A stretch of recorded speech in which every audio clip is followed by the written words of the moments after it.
今日は生姜焼き弁当を作りました。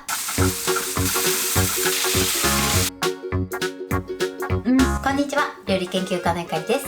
このチャンネルはいろんな料理のレシピ、そして役立つ情報をご紹介していくチャンネルです。ぜひチャンネル登録して楽しんでみてください。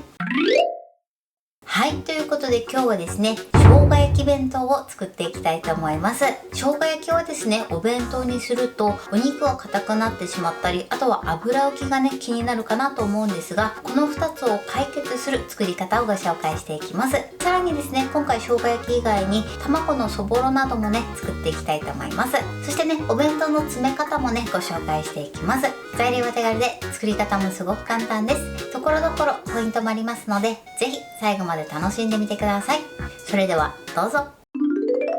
それではまずはじめに生姜焼きの材料をご紹介します。材料はこちらです。豚肩ロースの切り落とし、玉ねぎ、お酒、お醤油、お砂糖、おろし生姜、片栗粉、サラダ油、こちらの材料を使って作っていきます。まず豚肉なんですが、お弁当にね、生姜焼きを入れるときは脂身の少ないお肉を選んでいただくのがポイントです。脂身が多いものを選んでしまうと、お弁当が冷めた時に油が白く固まって浮き出てきてしまいます。なのでそれを防ぐために脂身が少なくてかつ柔らかく仕上がるで、厚みの薄い切り落とし肉を使っていただくのがおすすめです。個人的にはね、おすすめはロースまたは肩ロースの切り落としがおすすめです。こちらをね、参考にしてみてください。そしてあとはね、とてもシンプルな材料で作っていきます。さらに今回はですね、通常はやらないんですが、お肉に片栗粉をまぶして焼いていきます。そうすることでお肉が冷めても柔らかくなるのと、あとは油浮きをね、防ぐことができます。それでは続いて付け合わせのね、卵のそぼろの材料をご紹介します。材料はこちらです。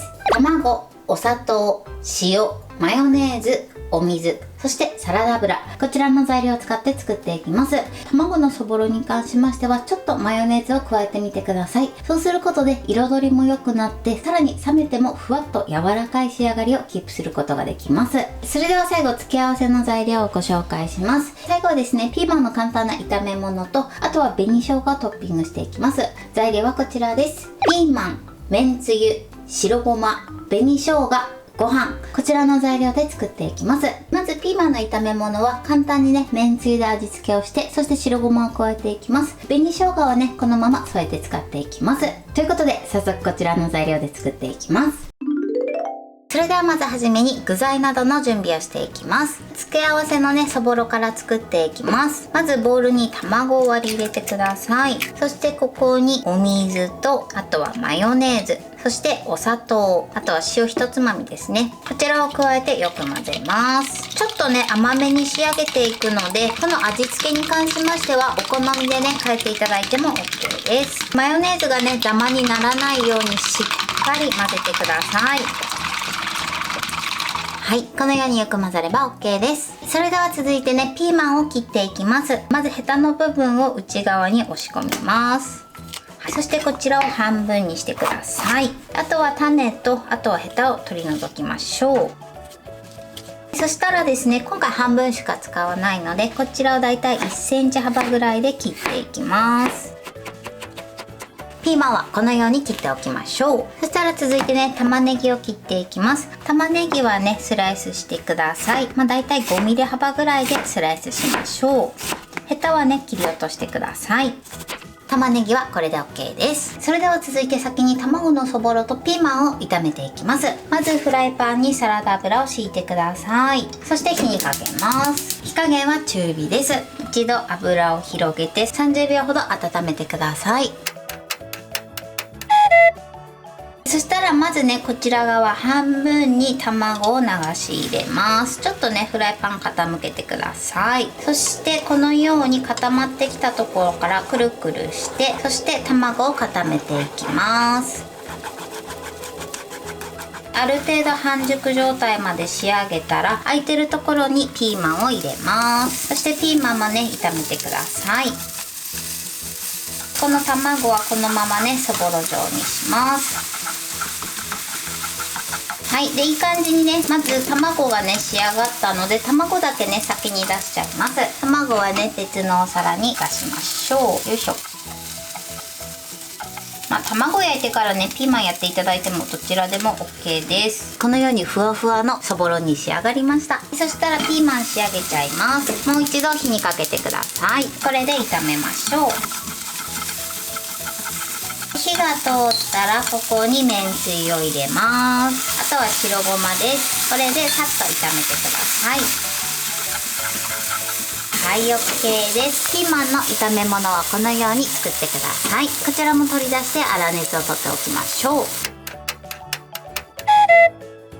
そしたら続いてお肉をね焼いていきます。お肉を焼く前に先ほども言いましたが、お肉にね片栗粉をまぶしていきます。そうすることでお肉がね冷めても柔らかい状態をキープできて、さらにね白い油浮きを防ぐことができます。こちらの片栗粉は焼く直前にまぶすようにしてください。そしたらね広げて、軽くねまぶしてください。こんな感じ、このぐらいまぶせば OK です。お肉はこのように片栗粉を薄くまぶしてください。そしたらですね、焼く前にタレを合わせていきます。まずお醤油、そしてお酒、あとはお砂糖と、そしておろし生姜です。こちらチューブタイプのものを使ってます。これをよく混ぜましょう。そしてよく混ざったらここからね大さじ1杯ほどすくって別の器に入れておきましょう。このぐらいかな。こちらに関しましては最後ね出来上がった時に上からねタレをかけるのでそれに使っていきます。使い方はね後ほどご説明していきます。それではね今からお肉を焼いていきます。それではねフライパンを用意してください。まずここにサラダ油を敷きます。全体に伸ばしましょう。そして火にかけてください。火加減は中火です。一度ね30秒ほど油を温めてください。そして温めたらね一度火を止めてお肉をねここに入れていきます。できるだけねあんまり重ならないように並べてください。こんな感じでね広げて焼きましょう。広げ終わったらもう一度火にかけます。これで一度ねお肉を焼いていきます。丸まった状態でね焼いてしまうとお肉が固まってしまって火が通りにくくなるのと、あとお肉自体もね硬くなっちゃうので、こんな感じできちんと広げてね焼くようにしてください。だんだんお肉が縮まってくるのでフライパンが空いたらここに玉ねぎを入れます。そして一緒に焼いていきましょう。お肉は裏返します。はい、でこれでね玉ねぎをしっかり炒めていきます。だいたいねお肉に火が通ってきたら玉ねぎと一緒に炒めます。はい、これでねお肉と玉ねぎ両方にきちんと火が通れば OK です。そしたら合わせておいたこちら量が多い方のタレですね、こちらを回しかけます。そして炒めてください。さーっとね炒めます。はい、 OK です。これでね生姜焼きの完成です。このようにねとても美味しそうに仕上がってます。そしたらね生姜焼きは一度バットに取り出してください。そして最後仕上げですね、こちら先ほど大さじ1杯取っておいたタレを入れてください。フライパンねそのまま使っちゃって OK です。そして火にかけてこれで軽く煮詰めます。このタレをね最後ご飯の上にお肉を乗せた時に上からねかけたいと思います。1分ぐらいかな煮詰めてください。はい、 OK です。このようにね煮詰めておきましょう。それではね最後仕上げていきます。まずお弁当箱にご飯を敷き詰めてください。だいたい半分ぐらいですねご飯を敷き詰めます。今回私が使っているお弁当箱は横の長さが約 15.5 センチ、そして縦が約 9.5 センチ、そして高さが約5センチの楕円型のねお弁当箱を使っていきます。そしたらまずねこちら側にそぼろをのせます。ふわふわですねそぼろが。このねマヨネーズを入れたそぼろはですね時間が経てば経つほどね卵の色が鮮やかになってきます。こんな感じで入れてください。そしたら続いてここにピーマンですね、彩りに仕切りみたいなイメージですね。ここにピーマンをのせてください。はい、こんな感じです。そして最後ここに生姜焼きをのせていきます。たっぷりねのせてください。そしたらこちら最後ね作ったタレをかけます。そして最後紅生姜を添えてください。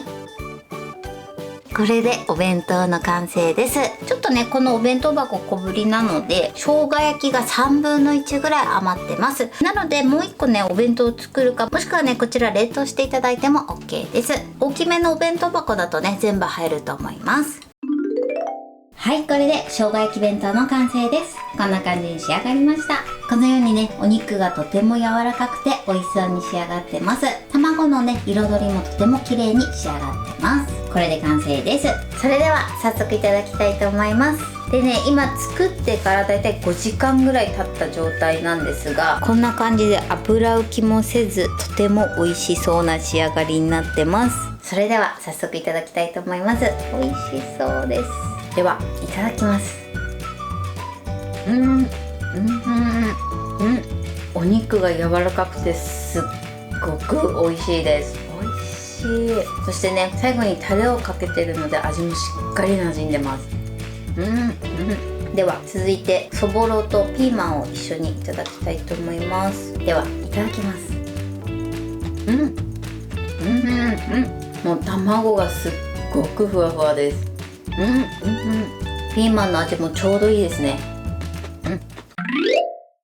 はい、ということで今日も美味しく仕上がりました。今回の生姜焼き弁当のポイントです。まずお肉に関しましてはこちらをですね豚肩ロースかまたはねロース肉を使っていただくのがおすすめです。肩ロースを使う場合は脂身が少ないものを選ぶようにしてください。豚バラ肉とかね脂身が多いものを使ってしまうとお弁当に入れる場合はね冷めた時に油浮きしやすくなってしまいますので、できるだけ脂身が少なくてかつ薄めのお肉を使うようにしてください。厚めのお肉はね冷めた時に硬くなってしまいますので注意していただけたらと思います。そして油浮きを防ぐ方法なんですが、焼く前にお肉に軽くね片栗粉をまぶしてみてください。そうすることで油浮きが防げるのとかつお肉の柔らかさもキープすることができます。普通の生姜焼きはねそのまま焼いて味付けするんですが、お弁当の場合は一度片栗粉をまぶしてから焼いてみてください。そして焼く時もですねお肉が塊にならないようにできるだけ広げてね焼くようにしてください。そしてタレについてなんですが、全部一度混ぜ合わせてその後大さじ1杯ほどですね別の容器に移しておいてください。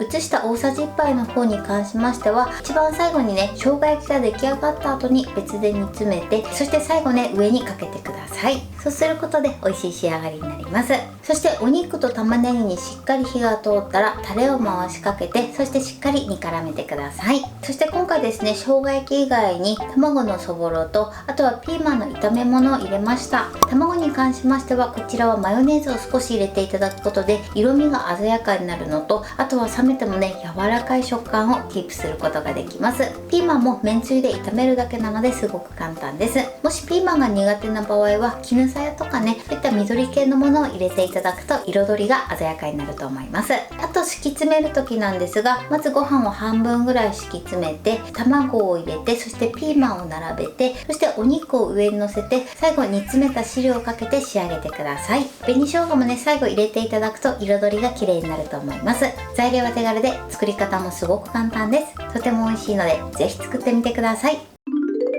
はい、ということで今日は生姜焼きを作りました。私のチャンネルでは他にもたくさんいろんな動画を配信してます。ぜひチャンネル登録して楽しんでみてください。そして Twitter、インスタ、Facebook、TikTok こちらにもいろいろアップしていますので、ぜひいいね、フォロー、シェアしていただけたら嬉しいです。よろしくお願いします。ということで今日はこの辺で終わりたいと思います。本日も最後までご視聴いただきありがとうございました。ぜひグッドボタンもよろしくお願いします。それではまた次回の動画でお会いしましょう。バイバイ。